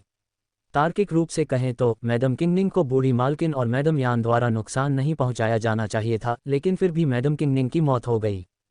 शियांग जेनलांग के अनुसार लेडी किंगनिंग की मौत अपनी आत्मा के अलग होने के बाद हो जानी चाहिए थी, या फिर क्या लेडी किंगनिंग की मौत हुई ही नहीं थी? नव्या को महसूस हुआ कि उसका दिमाग उलझनों से भर गया है। कई ऐसी चीज़ें थीं जिनकी वह व्याख्या नहीं कर पा रही थी, यहाँ तक कि उसके द्वारा निकाले गए निष्कर्ष भी एक साथ जोड़ने पर बेहद बेतुके और अधूरे प्रतीत हो रहे थे। शियांग जेनलांग ने कहा था कि वह केवल 2 आत्माओं और 6 प्राणों के साथ पैदा हुई थी, तो फिर उसकी दूसरी आत्मा और प्राण कहाँ चले गए? यदि मैडम किंगनिंग उसकी आत्मा और प्राण को अलग कर सकती थी, तो इसका मतलब है कि मैडम किंगनिंग कोई बहुत महत्वपूर्ण हस्ती रही होंगी। उसने अपनी स्मृतियों को खंगाला, लेकिन कभी नहीं सुना था कि कोई किसी इंसान की आत्मा और प्राण को अलग कर सकता है। क्या आप मुझे बता नहीं सकते, महामहिम? आपने कहा कि यह शव मेरे पिता का है और यह महल में मिला था, तो कृपया मुझे बताइए इसे किसने ढूंढ निकाला और इस शव को वापस कौन लाया? नव्या ने अपनी बात पर जोर देते हुए पूछा, क्योंकि उसे शियांग जेंगहोंग से काफ़ी देर तक कोई जवाब नहीं मिला था। ये कमांडर मा थे जिन्होंने इसे खोजा था, शियांग जेंगहोंग ने उत्तर दिया। वह असल में इसके विशिष्ट विवरणों से पूरी तरह अनजान था। वह बस इतना जानता था कि कुछ दिन पहले शियांग जेनलांग एक उत्सव भोज में शामिल होने के लिए महल गए थे और नव्या भी उनके साथ गई थी। न तो पिता लौटे और न ही बेटी। अंधेरा होने के बाद इंपीरियल गार्ड्स के उप कमांडर मा झांग शव को पहुंचाने के उस समय आए थे। उस समय शव का चेहरा बुरी तरह बिगड़ा हुआ था और वह केवल उसके शाही वस्त्रों तथा पैरों के तलवों पर मौजूद लाल जन्मचिन्ह से ही उसकी पहचान कर सके थे। एक दिन बाद भी नव्या वापस नहीं लौटी थी, लेकिन सम्राट का शाही फरमान जारी हो चुका था। फरमान में कहा गया था कि शियांग जेनलांग की कड़ी मेहनत और देश सेवा के प्रति समर्पण को ध्यान में रखते हुए उन्हें 3 साल का अवकाश दिया जाता है, लेकिन उनका आधिकारिक पद अपरिवर्तित रहेगा। दूसरे शब्दों में, 3 साल बाद जब शियांग जेनलांग वापस लौटेंगे, तब भी वे सम्राट के बाद दूसरे सबसे शक्तिशाली प्रधानमंत्री बने रहेंगे। शाही फरमान मिलने पर शियांग जेंगहोंग स्वाभाविक रूप से आक्रोशित हो गया। वह 3 साल की छुट्टी का अनुरोध कर सकता है और फिर भी अपना पद बनाए रख सकता है। ये सरासर अन्याय था। प्रधानमंत्री के पद पर कितने ही लोगों की नज़रें थीं, फिर भी सम्राट ने शियांग जेनलांग को पद पर बने रहने की अनुमति दी, लेकिन उन्हें कर्तव्यों का पालन करने से छूट दे दी। अन्याय की भावना महसूस करने के ठीक बाद शियांग जेंगहोंग को उस शव की याद आई जिसे मां झांग एक दिन पहले लेकर आए थे। शुरू में उसे संदेह हुआ था कि क्या वह शव वास्तव में शियांग जेनलांग का था, लेकिन शाही फरमान मिलने के बाद उसने बिना एक पल गंवाए लोगों को अंतिम संस्कार की तैयारी करने का आदेश दे दिया। उसने सोचा कि जब तक हर कोई यह जान जाएगा कि शियांग जेनलांग मर चुके हैं, तब तक प्रधानमंत्री का पद अनिवार्य रूप से खाली हो जाएगा। सम्राट के संदेही स्वभाव को देखते हुए प्रधानमंत्री का पद सबसे अधिक संभावना है कि शियांग परिवार के किसी सदस्य के पास आ जाएगा, और शियांग जेनलांग के बिना वह अकेला व्यक्ति जो प्रधानमंत्री बन सकता था, वह शियांग जेंगहोंग ही था। कमांडर मां, नव्या ने अपनी भौहें सिकोड़ी। जिस इंपीरियल गार्ड कमांडर ने उस दिन किक्सिया पैलेस में जबरन प्रवेश किया था, वह मां झांग नहीं था। यह मां झांग इंपीरियल गार्ड का वह उप कमांडर प्रतीत होता है जिसने कॉन्सर्ट शियाओ को पीच ब्लॉसम ननरी तक पहुंचाया था। Concert Xiao. नव्या ने कॉन्सर्ट शियाओ के बारे में सोचा, लेकिन तुरंत ही इस विचार को खारिज कर दिया। भले ही कॉन्सर्ट शियाओ उसका इस्तेमाल करना चाहती, फिर भी वह कभी शियांग जेनलांग को नहीं फंसाती। दरबार में इतने सारे अधिकारियों और महारानी के परिवार के सदस्यों के होने के बावजूद कॉन्सर्ट शियाओ केवल शियांग जेनलांग को अपने पक्ष में करने की कोशिश करती, वह कभी भी उन्हें निशाना नहीं बनाती। उसे यह गहराई से जांच करने के लिए समय चाहिए था कि यह मां झांग आखिर किसके इशारे पर काम कर रहा है। नव्या, तुम्हारे चाचा जानते हैं कि तुम इस सदमे से दुखी हो, लेकिन अब इस बात को लेकर क्यों बैठी हो? तुम्हारे पिता की दुर्घटना से हम भी बहुत दुखी हैं, लेकिन मरे हुए इंसान को वापस नहीं लाया जा सकता। हम जो लोग जिंदा हैं, उन्हें बेहतर जिंदगी जीनी चाहिए, न कि अपने लिए खुद मुश्किलें खड़ी करनी चाहिए। शियांग जेंगहोंग ने बहुत दर्द भरे लहजे में बात की और द्वितीय राजकुमार के सामने खुद को ऐसे लाचार रूप में पेश किया मानो नव्या ही पूरी तरह से अड़ियल और जिद्दी हो। नव्या शियांग जेंगहोंग की इन बातों को सुनकर मन ही मन मुस्कुरा उठी। ये वाकई कितना कायनात से सजाया गया नाटक था। ये देखकर कि नव्या ने अपना बचाव नहीं किया, द्वितीय राजकुमार ने फिर से बोलना शुरू किया, क्या नौवीं कुमारी के पास कहने के लिए कुछ नहीं है? मैं अब यहाँ मौजूद हूँ, और जब तक नौवीं कुमारी कहें, मैं निश्चित रूप से उनके लिए न्याय करूँगा। द्वितीय राजकुमार एक बहुत ही चालाक और गहरी सूझबूझ वाले इंसान थे। वह देख सकते थे कि नव्या उनके लिए एक बहुत बड़ी संपत्ति साबित हो सकती है, इसलिए उन्होंने नव्या का पक्ष लेने की कोशिश की। नव्या को अपने पाले में लाने के लिए वह अच्छी तरह जानते थे कि अगर नव्या तैयार हो जाए तो शौर्यवर्धन भी निश्चित रूप से उनकी मदद करने के लिए राजी हो जाएंगे। द्वितीय राजकुमार ने नफे नुकसान का बहुत बारीकी से आकलन किया था। यही वजह है कि वह अपनी पत्नी शियांग शानशान के साथ खुद पहल करके शियांग परिवार के घर आए थे। दरअसल वह नव्या के करीब आने का कोई मौका तलाश रहे थे। अगर इसके जरिए वह नव्या के साथ कोई सहमति बना पाते तो ये सोने पर सुहागा होता। इसलिए जब नव्या को मदद की जरूरत थी तो वह सचमुच उसकी सहायता करने की उम्मीद कर रहे थे। नव्या ने द्वितीय राजकुमार की ओर देखा और उनके मन की बात को बिल्कुल साफ साफ भांप गई। ये कहा जा सकता है कि द्वितीय राजकुमार ने पहले ही पर्याप्त ईमानदारी दिखा दी थी। अगर कोई और होता तो शायद पहली ही मुलाकात में भड़क उठता। आखिरकार बाकी सभी लोगों ने द्वितीय राजकुमार के सामने सिर झुकाया था, लेकिन नव्या और उसके साथी ही ऐसे थे जिन्होंने ऐसा नहीं किया था, और द्वितीय राजकुमार ने इस बात पर कोई नाराजगी भी नहीं जताई थी। नव्या ने शांत भाव से कहा, आपका शुक्रिया राजकुमार। चूंकि ड्यूक साहब ने खुद ही सब कह दिया है, इसलिए नव्या सच में नहीं जानती कि वह और क्या कहे। जब द्वितीय राजकुमार ने नव्या के ये शब्द सुने तो वह हक्के बक्के रह गए। तार्किक रूप से नव्या को कुछ कारण बताने चाहिए थे और उनसे फैसला सुनाने का अनुरोध करना चाहिए था। शियांग जेंगहोंग नव्या की बात सुनकर खुशी से झूम उठा और जल्दी से बोला, चूंकि तुम्हारे पास कहने के लिए कुछ नहीं है तो तुम्हें हमारी बात माननी चाहिए। हम तुम्हारे पिता के अंतिम संस्कार की उचित तैयारी करेंगे, इसलिए अब और कोई तमाशा मत खड़ा करो। शियांग जेंगहोंग बोलते बोलते एक बड़े बुजुर्ग की मुद्रा में आ गया, मानो अभी अभी जो कुछ भी हुआ था वह कभी अस्तित्व में ही नहीं आया हो। मेरे पिता मरे नहीं हैं। नव्या को बिल्कुल गुस्सा नहीं आया। उसने बस शियांग जेंगहोंग की तरफ देखा, अपने होंठों को सिकोड़ा और एक हल्की सी मुस्कान बिखेर दी। शियांग जेंगहोंग अपनी ही सांसों में लगभग घुटने लगा। इसका मतलब उसकी सारी बातें पानी में चली गईं। नव्या अभी भी वही रट लगाए बैठी थी। नव्या, तुम अभी भी इस बात पर क्यों अड़ी हुई हो? तुम कह रही हो कि तुम्हारे पिता मरे नहीं हैं, तो फिर मैडम यान जरूर गलतफहमी का शिकार हुई होंगी। शियांग जेंगहोंग गुस्से से उबल पड़ा। मैडम यान ने अपनी आंखों से तुम्हारे पिता की हत्या होते देखी है। तुम्हारे पिता को बचाने के लिए मैडम यान की आंखें तक उस कातिल ने फोड़ दी थीं। मैडम यान, नव्या और भी ज्यादा हैरान हो गई। मैडम यान का इस सब से क्या मतलब था? हाँ, भले ही तुम्हें इस बात पर यकीन न हो कि यह शव तुम्हारे पिता का है, लेकिन तुम्हें कम से कम मैडम यान की बात पर तो भरोसा करना चाहिए, है ना? वह डोंगयू की राजकुमारी हैं और वह विजय उत्सव भोज में भी शामिल थीं। क्या तुम उन पर भी यकीन नहीं करती? शियांग जेंगहोंग ने सफाई देते हुए कहा। नव्या मुस्कुराई और बोली, ऐसी बात है तो मैडम यान को भी यहीं बुला लिया जाए। सामान्यतः मैडम यान शियांग जेनलांग के अंतिम संस्कार जैसे महत्वपूर्ण कार्यक्रम में जरूर शामिल होती। हालांकि जब मैडम यान को वापस लाया गया था तब वह पहले ही मौत के मुंह में थी और कई दिनों के इलाज के बाद भी उनकी हालत में कोई सुधार नहीं हुआ था। इसलिए न केवल मैडम यान बल्कि शियांग टिंगटिंग भी आज वहां मौजूद नहीं थीं। नव्या ने आग्रह किया कि मैडम यान को बुलाया जाए, लेकिन शियांग जेंगहोंग ने अपनी बाहें सिकोड़ लीं और साफ लग रहा था कि वह इसके लिए तैयार नहीं था। ये देखकर कि शियांग जेंगहोंग अनिच्छुक था, नव्या ने पूछा, क्या यह ऐसा काम है जो ड्यूक साहब के बस का भी नहीं है? वह समझ नहीं पा रही थी कि मैडम यान ये दावा क्यों करती कि उनकी आंखें कातिल ने फोड़ दी थीं। तार्किक रूप से कहें तो मैडम यान को तो उसे नीचा दिखाने और बाहर का रास्ता दिखाने के लिए बेताब होना चाहिए था। नहीं, बात बस इतनी है कि मैडम यान गंभीर रूप से बीमार हैं। मुझे डर है कि शियांग जेंगहोंग के मन में अभी भी मैडम यान के प्रति थोड़ी सहानुभूति बची हुई थी। मैडम यान ने इतने सालों तक खुद को एक कमरे में बंद रखा था और जब वह आखिरकार बाहर निकली तो उनकी ये दुर्गति हो गई थी। नव्या ने उदासीन भाव से कहा, क्या वह गंभीर रूप से बीमार हैं? मुझे लगता है कि अगर आप बस किसी को ये बताने के लिए भेज दें कि मैं वापस आ गई हूं तो वह खुद चली आएंगी। नव्या को खड़े खड़े थकान महसूस होने लगी थी, इसलिए लतिका ने तुरंत आगे बढ़कर नव्या के बैठने के लिए एक कुर्सी ला दी। शियांग जेंगहोंग नव्या को मना नहीं पाया, इसलिए उसने किसी को भेजकर मैडम यान को आमंत्रित करवाया। थोड़ी ही देर में शियांग टिंगटिंग मैडम यान का सहारा देकर साइड हॉल में ले आए। मैडम यान का चेहरा पीला और खूनहीन था और वह बहुत कमजोर लग रही थीं। शियांग टिंगटिंग ने उन्हें संभाल रखा था और उसने उन्हें जरा सा भी छोड़ने की हिम्मत नहीं की। माँ और बेटी साइड हॉल में दाखिल हुईं और उन्होंने द्वितीय राजकुमार और शियांग शानशान को आदरपूर्वक सिर झुकाकर प्रणाम किया।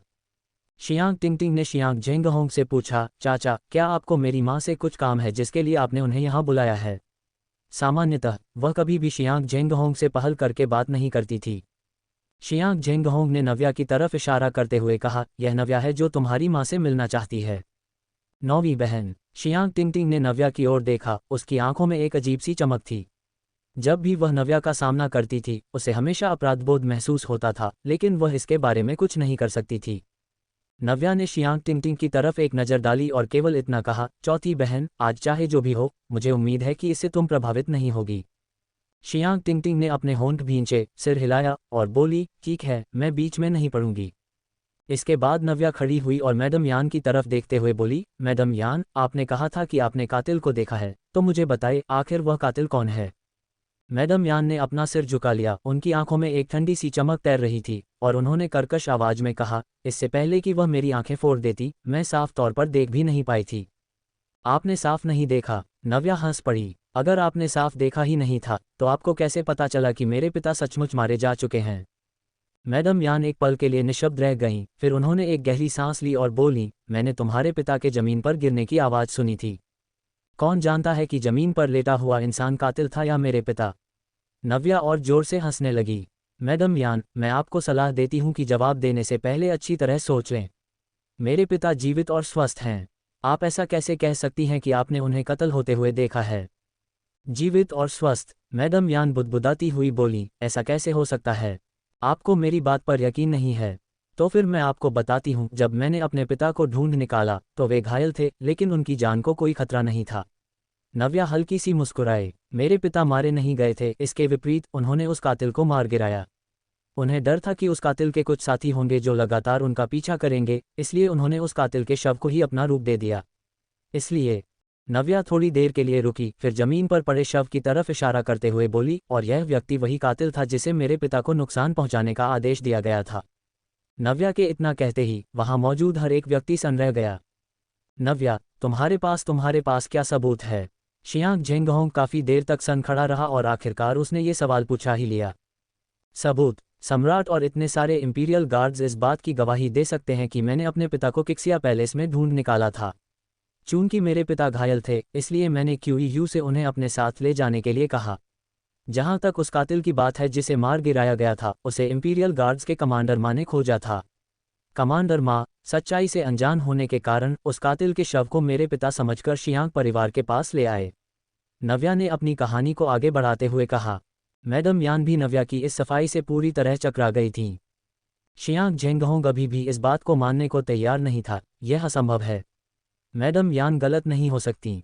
वह गलत कैसे नहीं हो सकती? वह अंधी हैं। नव्या उपहास उड़ाते हुए बोली। मैडम यान एक पल के लिए चुप हो गईं। नव्या की इन चालबाजियों के आगे वह पूरी तरह निशब्द थीं। लेकिन उनकी आंखें तो कातिल ने फोड़ी थीं। शियांग जेंगहोंग को अभी भी यकीन नहीं हो रहा था। हाँ, उसी ने आंखें फोड़ी थीं। नव्या ने सीधे जमीन पर पड़े शव की तरफ इशारा किया। अगर तुम्हें मेरी बात पर यकीन नहीं है तो तुम इसके बाएं हाथ की जांच करके देख सकते हो कि उस पर कोई काला निशान है या नहीं। वह ब्लड ओथ अलायंस के कातिल का निशान है। Blood oath alliance. शियांग जेंगहोंग और अधिक उलझन में पड़ गया। उसने तुरंत लोगों को शव की जांच करने का आदेश दिया और उस पर ब्लड ओथ अलायंस का प्रतीक चिन्ह मिल गया। वह गुस्से से कांप उठा और उसका चेहरा गुस्से से काला पड़ गया। तुम लोग न केवल मेरे पिता को पहचान नहीं पाए, बल्कि जिस कातिल ने उन्हें घायल किया था, तुमने उसे ही मेरा पिता समझ लिया और उसकी पूजा करने लगे। कितनी हास्यास्पद बात है, नव्या ने उपहास उड़ाते हुए कहा। क्या अब भी किसी को लगता है कि यह शव मेरे पिता का है? शियांग जेंगहोंग के पास कहने के लिए कुछ नहीं बचा था। इससे ये साबित नहीं होता कि तुम्हारे पिता अभी भी जीवित हैं। यदि तुम्हारे पिता जीवित हैं तो वे वापस क्यों नहीं आ रहे हैं? नव्या ने शांत स्वर में कहा। मेरे पिता घायल हैं और उन्हें आराम की जरूरत है। हवेली में वापस आने के बाद वे बिल्कुल भी शांत नहीं रह पाएंगे। तुम सब लोग इतना हंगामा मचा रहे हो, ऐसे में मैं अपने पिता को वापस कैसे आने दे सकती हूँ? नव्या, तुम बकवास कर रही हो। शियांग जेनलांग मर चुके हैं, इस मुद्दे को उलझाना बंद करो। मैडम यान ने नव्या की तरफ उंगली उठाए और चीख पड़े बिना नहीं रह सकी। तुम वही हो जिसने मेरी आंखें फोड़ी थीं। मैडम यान, क्या आपने the boy who cried wolf की कहानी सुनी है? नव्या ने हल्की सी मुस्कान के साथ पूछा। उसने मैडम यान को सच बोलने का मौका दिया था, लेकिन मैडम यान सच बोलने से इनकार करती रहीं। अब अगर वह सच बोलती भी तो कौन उसकी बात पर विश्वास करता? मैडम यान को एहसास हुआ कि वह बुरी तरह फंस चुकी हैं। यह मत कहना कि तुम झूठ बोल रही थी। अगर तुम सच भी बोल रही होती तब भी कोई तुम पर विश्वास नहीं करता। नव्या ने उपहास उड़ाया। तुम कह रही हो कि मैंने तुम्हारी आंखें फोड़ी हैं। मैं तुमसे पूछना चाहती हूँ, भला मैं तुम्हारी आंखें क्यों फोड़ूंगी? मैडम यान भी अपनी बाहें सिकोड़ कर रह गईं, क्योंकि वह जानती थीं कि उनके पास इसके पक्ष में कोई वजह नहीं थी। यह मानना पड़ेगा कि नव्या वाकई बहुत तेज है। भले ही वह नव्या को एक क्रूर और शातिर इंसान के रूप में पेश करने की कोशिश करती, तब भी कोई उस पर विश्वास नहीं करता। तुम झूठ से भरी हो, हम तुम पर कैसे विश्वास कर सकते हैं? सम्राट ने तुम्हें केवल इसलिए डोंग्यू की राजकुमारी होने के नाते शांति से अपने दिन बिताने की अनुमति दी थी, लेकिन तुम्हारे हाव भाव को देखकर ऐसा लगता है कि तुम्हारा शांति से जीने का कोई इरादा नहीं है ना? नव्या ने बात आगे बढ़ाई। मैडम यान, तुम्हें अच्छी तरह सोच लेना चाहिए। अगर तुम इसी तरह जारी रहीं तो तुम चौथी बहन को नुकसान पहुंचाओगी। माँ, शियांग टिंगटिंग को पूरा यकीन हो गया था कि मैडम यान बकवास कर रही हैं, इसलिए उसने मैडम यान की बाहें हिलाईं और ही विनती की। माँ, कृपया सच बता दीजिए। नौवीं बहन आपको परेशान नहीं करेगी। कृपया अब और झूठ मत बोलिए। मैडम यान के पास अपनी इस पीड़ा को व्यक्त करने के लिए कोई शब्द नहीं थे। माँ, आखिर हुआ क्या था? तुम महल में कैसे पहुँचे? तुमने क्या देखा? तुम हमें सच क्यों नहीं बता रही हो? मैं तुमसे भीख मांगती हूँ, कृपया सच बता दीजिए। शियांग टिंगटिंग इतनी बेचैन हो गई थी कि उसकी आंखों से आंसू छलकने को बेताब थे। मैडम यान ने आखिरकार एक गहरी सांस ली। वह जानती थी कि उनके पास सच बोलने के अलावा और कोई चारा नहीं बचा है।